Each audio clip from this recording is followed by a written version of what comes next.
Is that like readable? Can't really tell.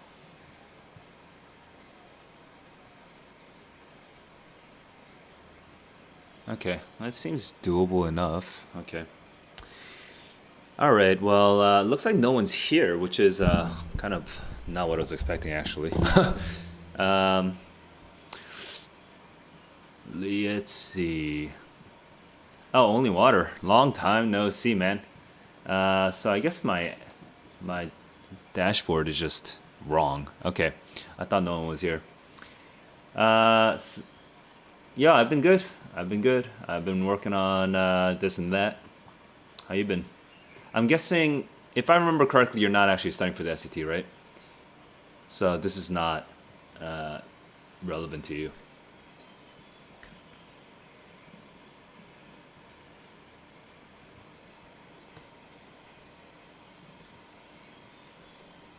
Okay.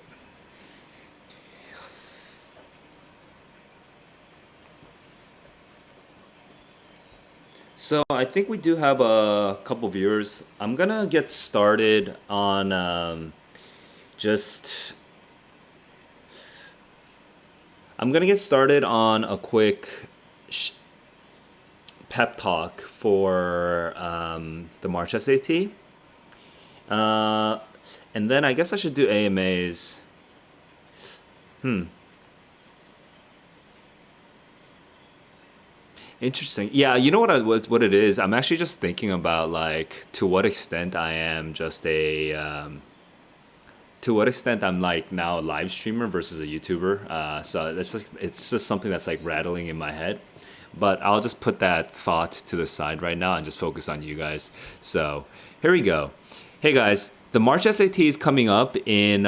If you're in Asia, Europe, it's gonna come up in the next 2 days, and if you are in the States, like 2.5 days. So it's coming up soon. Aya, welcome to the stream.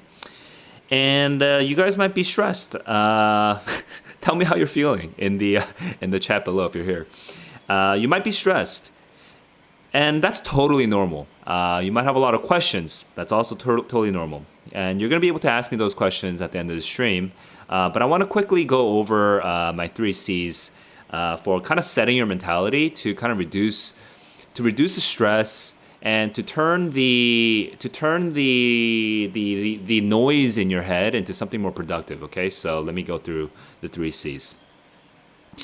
The three C's for the final week before an SAT test day are confidence, clockwork, and cosmic irony.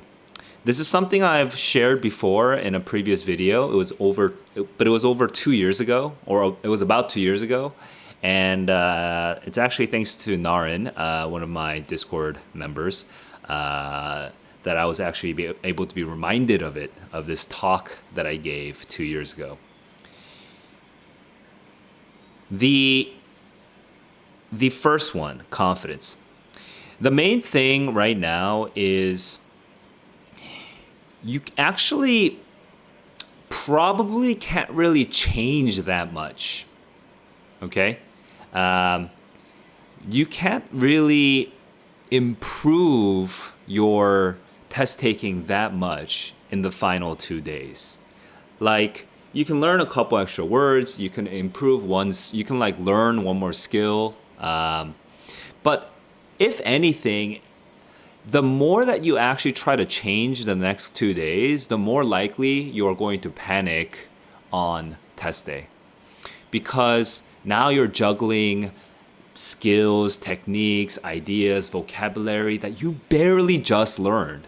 And so you're gonna feel uncomfortable while taking the test, your confidence is gonna drop, and you're gonna panic. You're more likely to start doing crazy things, like completely rush question 13, but then waste like 4 minutes on question 14. And like things get wild when you panic. Like things become extremely unpredictable once you start panicking. So trying to change your habits now, trying to improve your vocab now, trying to learn like 12 more tips now, honestly, it's not like I can seduce you with all these amazing ideas, but really, it's not worth it. Okay? What is worth it? Your confidence is worth it. It's the one resource that you have that you can manage now, as opposed to the other resource of like your knowledge or your technique or whatever. Your confidence is the one thing that you can actually manage now that can produce a reliably positive effect on test day.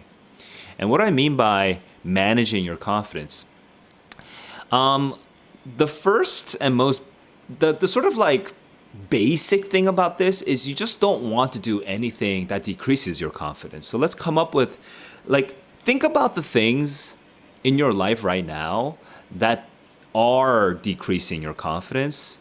Every time you think about it, it makes your confidence go down.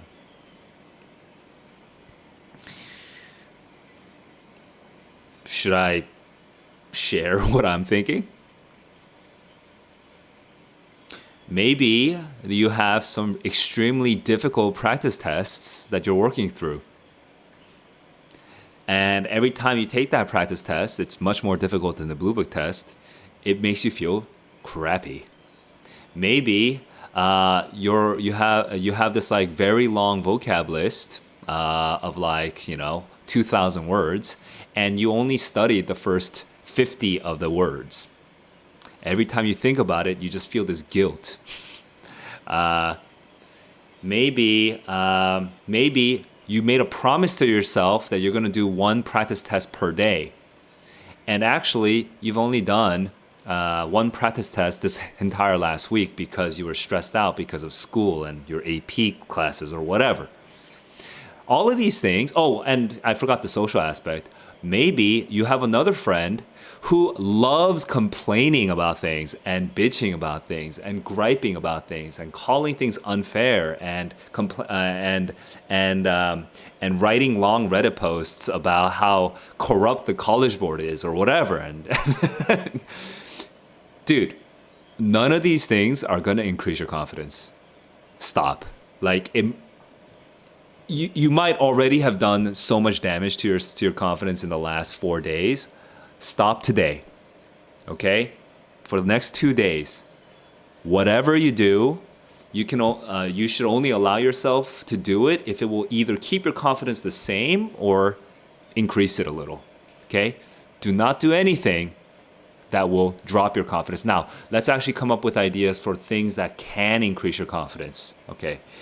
Not a lot of you Gen Z kids have... You guys are terrible journalers because you guys are you guys have been, honestly, your brains have been rotted by iPads and tablets and computers and phones mainly, actually. But I honestly, if you can do it now, do it now. Take out your tablet or your pen and paper and do the thing that I'm about to tell you as you're listening, as you're watching this video. I'll even wait 10 seconds. Get your pencils out, okay? Get your analog or digital pencils out.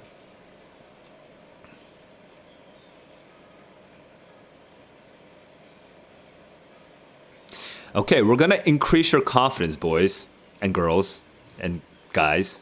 All right, we're gonna do it. How are we gonna do it? I want you to remind yourself. I'm gonna throw out a bunch of ideas, and I'm not gonna wait for you to actually write it all. Okay, I'm gonna just keep talking, so you can just write whatever comes to mind. But think about the last month. Think about the last 2 months. Think about the last 3 months. Depends on how long you've been studying actively, and think about the conscious decisions that you made to study and get better at these things. And think about all the little lessons. Try to remember them. Okay. The little lessons that you've picked up along the way. Maybe literally 1 week ago, you didn't know what a dangling modifier is, but now you do, right? Maybe 1 month ago, you just didn't know the word assume didn't always mean presume. It could also mean some other things like taking on the shape or form of or something of, right? And you just learned that one word. It could be really small things like that, but don't filter any of it. Just remind yourselves of the things that you have learned, of the things that you've gained. Remind yourself of like how you've started experimenting with different ways of taking the test, and you actually found a couple that work for you, right? Think about all the little wins. Think about the things that you've gained that from your studies in the past, your conscious studies in the past month or two.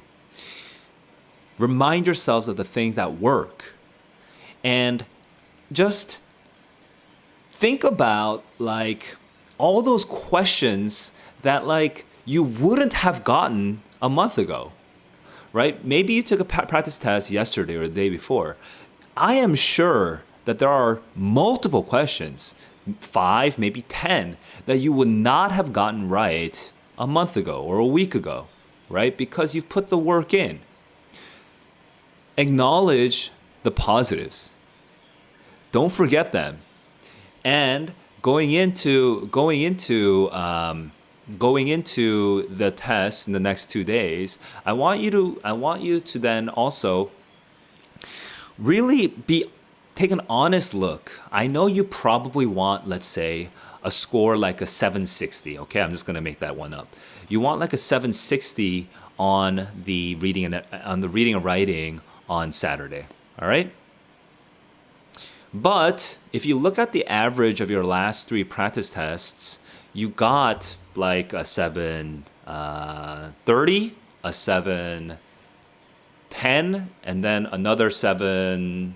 I don't know. I'll just say 730. Okay, so let's keep it a little bit dire. All right. So you actually are. You haven't gotten a 760 in the last 3 practice tests.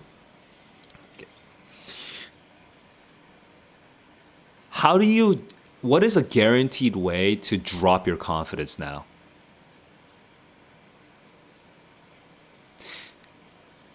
The guaranteed way to drop your confidence is to be like, just to keep repeating to yourself the same thing that your mom is repeating at you, maybe your consultant is repeating at you, your little devil mind is repeating at you.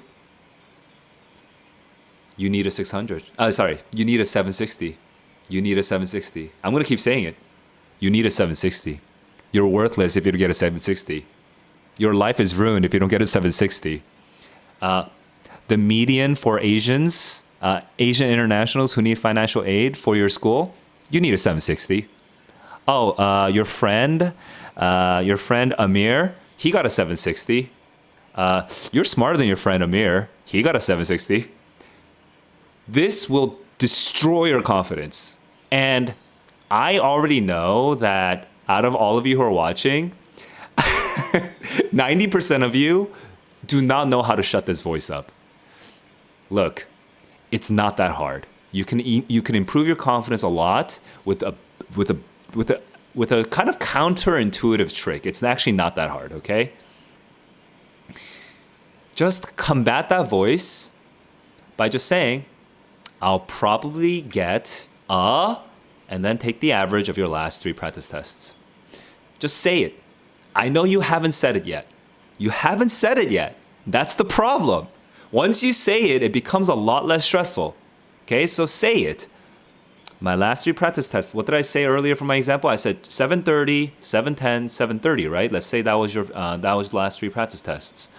So the average of that is like 7. I'm going to just say 720. I'm going to round down to 720. So say that to yourself. My last 3 practice tests were 730, 710, 730. I'll probably get a 720. Can you tell that your like your neck muscles, like your shoulder, like your calves, like they kind of relax a little bit more? Okay.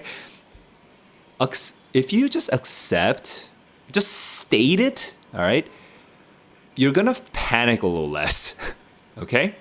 And counterintuitively, what happens is if you accept that you're going to get a 720, you're actually more likely to get a better score. Not by itself, okay? I do have to add another couple conditions, but you are more likely to get a better score than if you were to just keep telling yourself you need a 760. Why? Because on Saturday, when you make when you make what you think is a mistake, and you don't even know if it's a mistake, but you feel like it's a mistake, okay? When you make a mistake, you're much less likely to panic because you've already told yourself, I'm probably going to get a 720. And when you're less likely to panic, you're more likely to stick to your guns, to the things that you've already practiced, and you're more likely to get a higher score than a 720. Whereas if you keep telling yourself 760, you're actually more likely to get a lower score than a 720. All right? So make yourself, let me wrap up the first C. There are a bunch of different ways to improve your confidence. I've already covered them all. There's even more ways to destroy your confidence. I've mentioned a couple, okay? The most important thing right now, the most important resource you can manage between now and Saturday is not your knowledge, is not your technique, is not your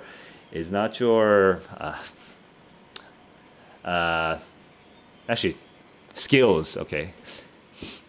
I was trying to think of a cleverer word, but anyway. It's not your techniques or knowledge. The most important resource that you can manage now in the last 2 days is your confidence. Okay. Second C. This is the,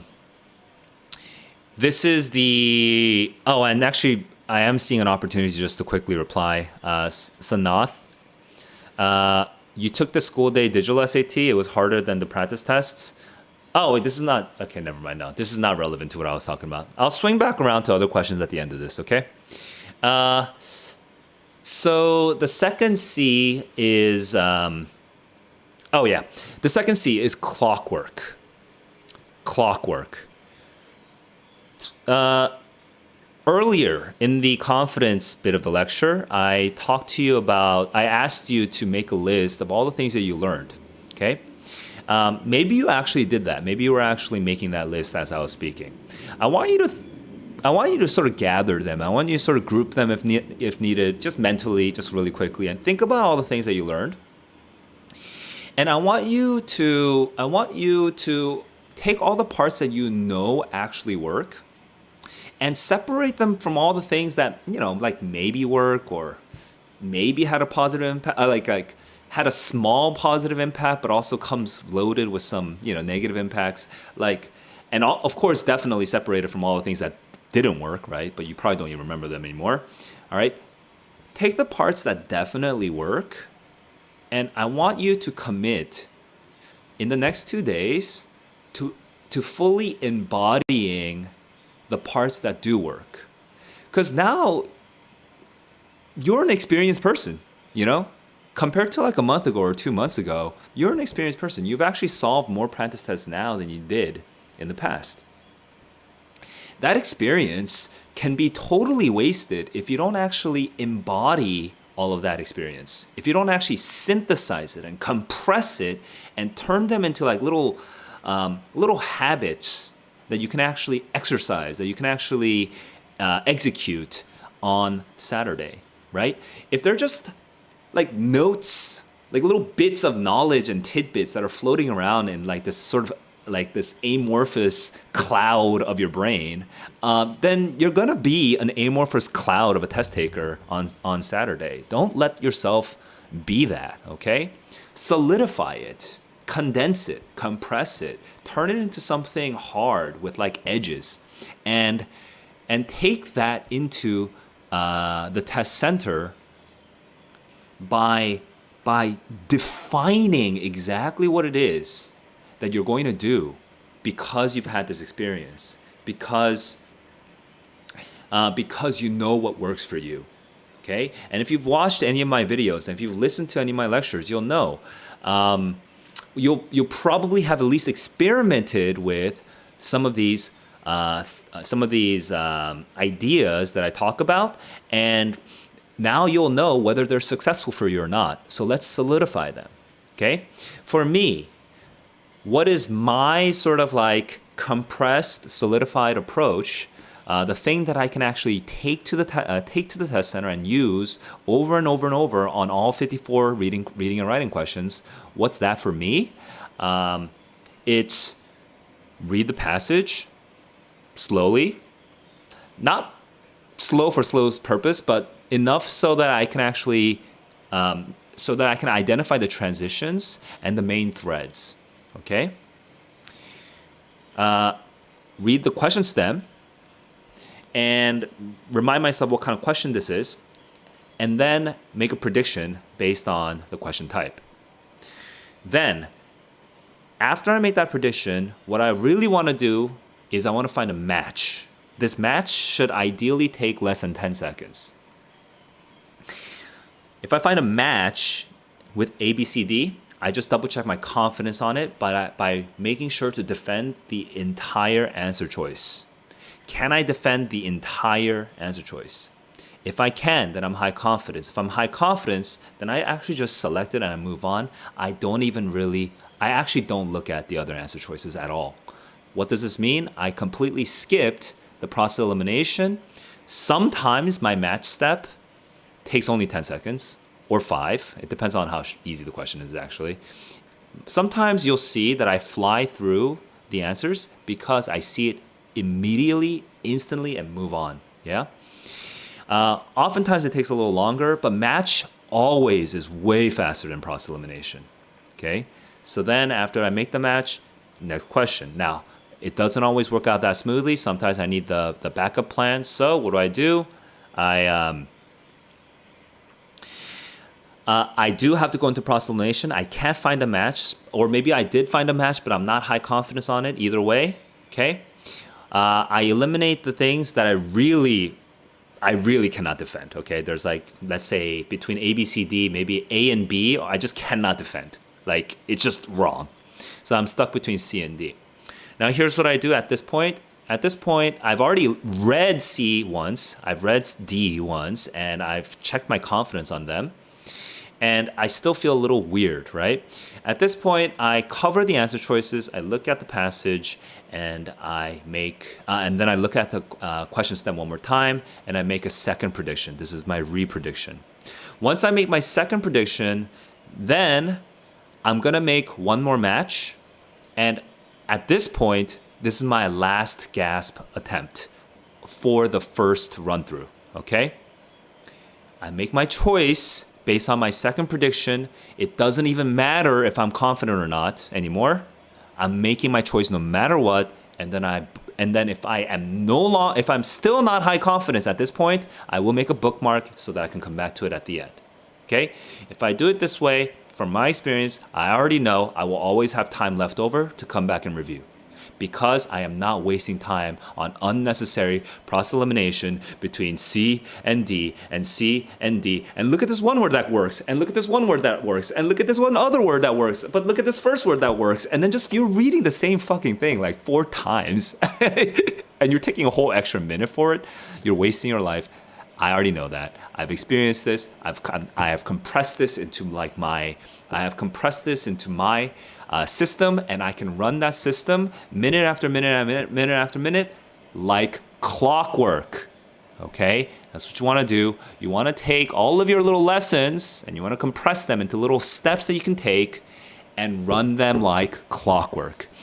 If you know your lessons, if you know what you're going to compress, but you also feel that you're not running them like clockwork, okay? Then you have a choice in the next 2 days. Are you going to take the next 2 days and start memorizing 900 fucking vocabulary words? That's obviously going to destroy your confidence because you're not even going to know how to use those vocab words. Or are you going to just rerun some practice tests, practicing those steps so that you can execute your lessons from experience, the ones that work, step by step like clockwork? You're going to do the latter, okay? Learn to take those ideas that are in your head from your experiences of what worked and turn them into actual habits. All right, that's the only thing you can do now. Or that's not the only thing. You can take 12 more practice tests and just whip yourself and flagellate yourself and ruin your confidence. But I'm strongly urging you not to do that. I'm strongly urging you to focus on like codifying or routinizing or regimenting your approach. Okay, that's the second C. That's clockwork. Lex, Sanath, Sharath. Okay, what's up, guys? What's up? Welcome to the stream. Last C. The last C is cosmic irony.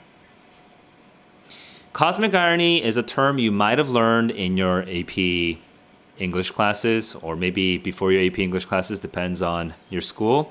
Let me just quickly explain what it is. Cosmic irony is one of the ironies.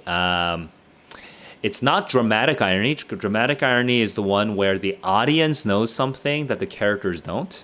Okay, it's not verbal irony when the words are saying something that the speaker isn't actually meaning. It's not either of those. Cosmic irony is this like separation. Actually, let me explain irony.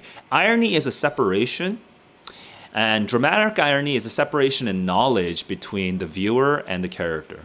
Okay, and verbal irony is a separation between the stated meaning and the intended meaning.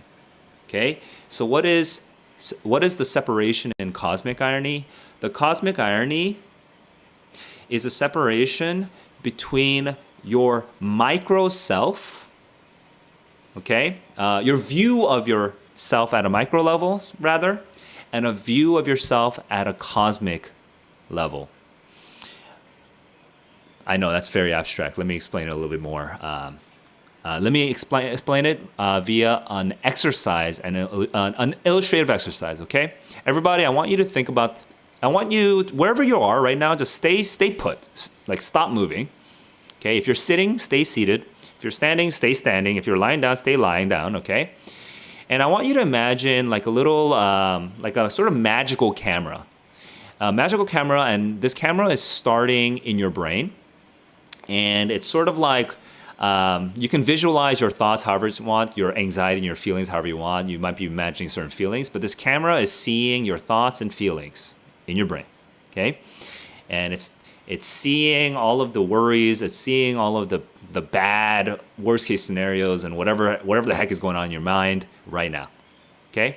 And now pull this camera out, kind of like a drone, directly vertically, okay? So that now you're seeing yourself zooming out slowly on your head, okay?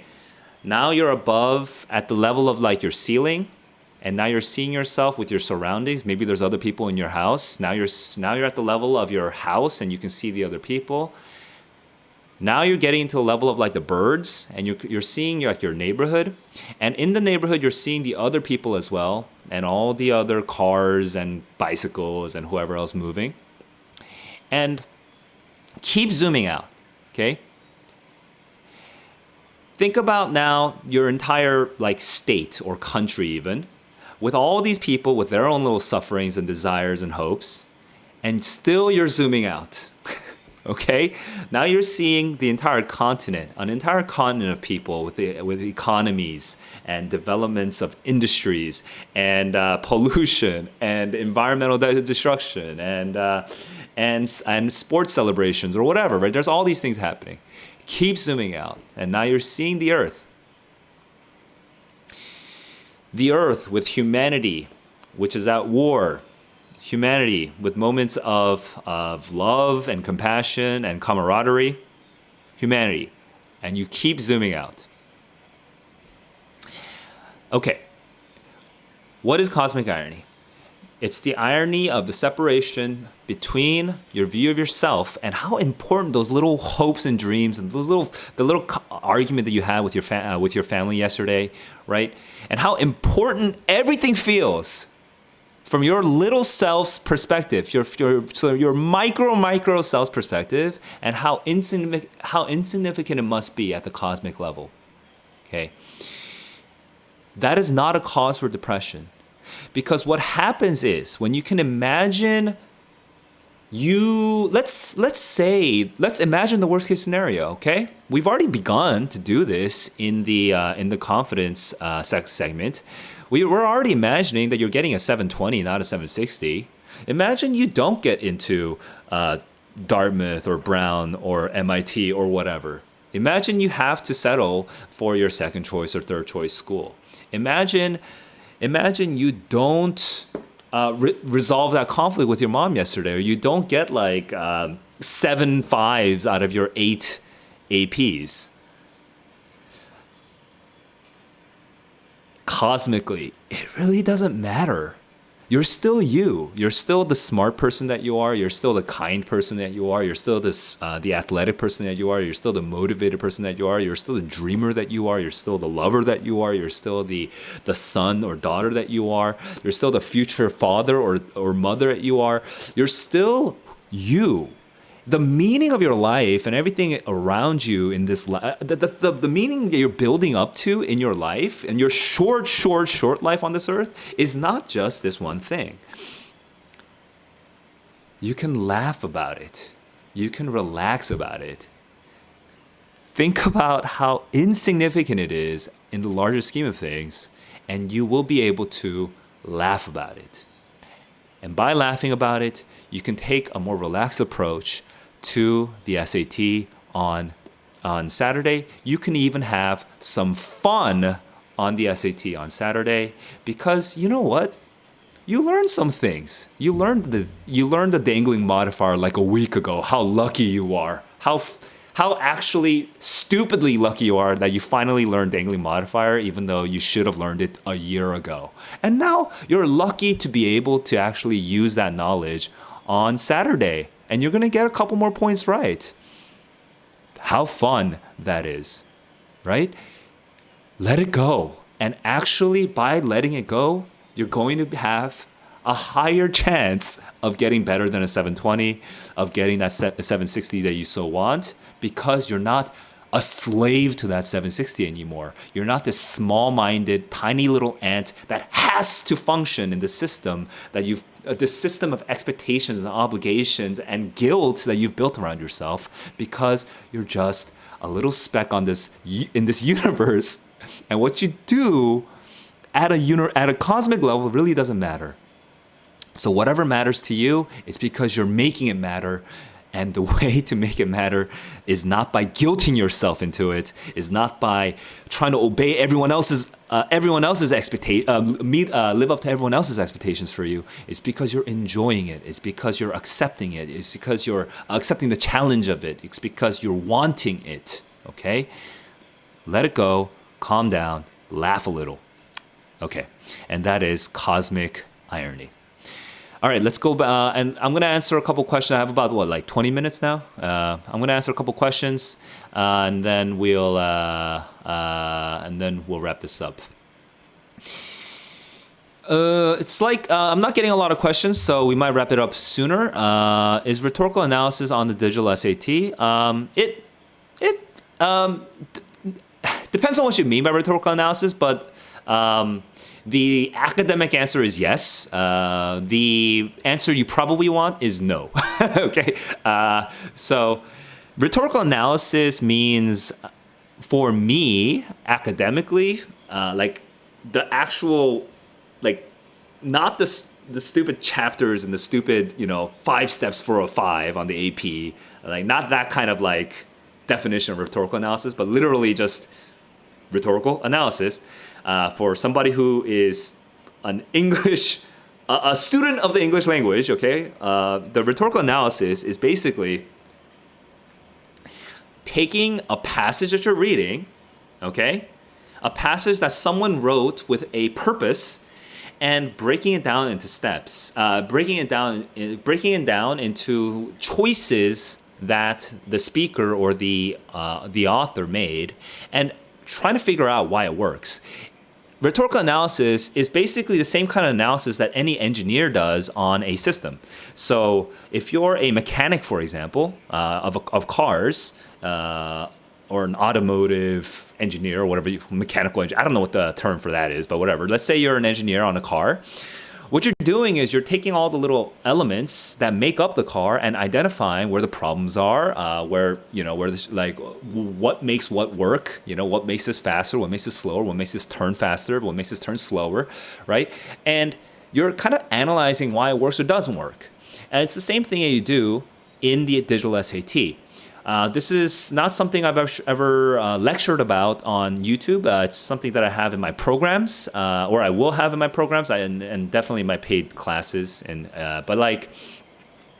but it starts with something as basic as just identifying transitions. Identifying transitions is rhetorical analysis. I mean, it's a very, very, very, very, very basic step.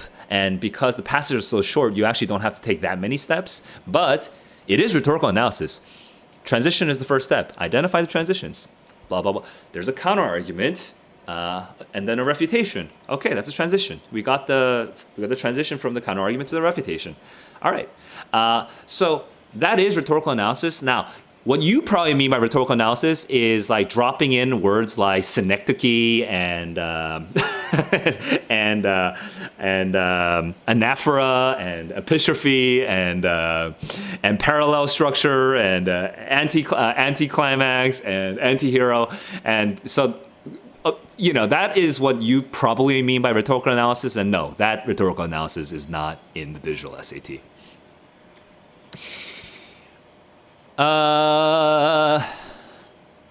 Christmas stream. I remember breaking a promise at some point in the last year. I guess it must have been the Christmas stream. I broke the promise.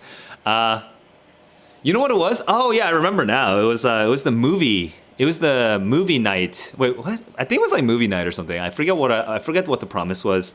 Sorry for breaking the promise, but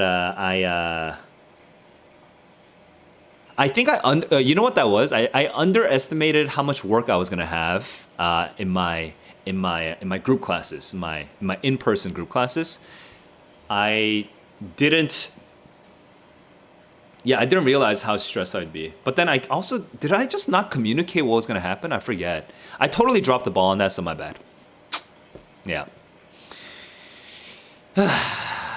Yeah, so looks like, hey guys, if there's no other questions, I'm gonna wrap up.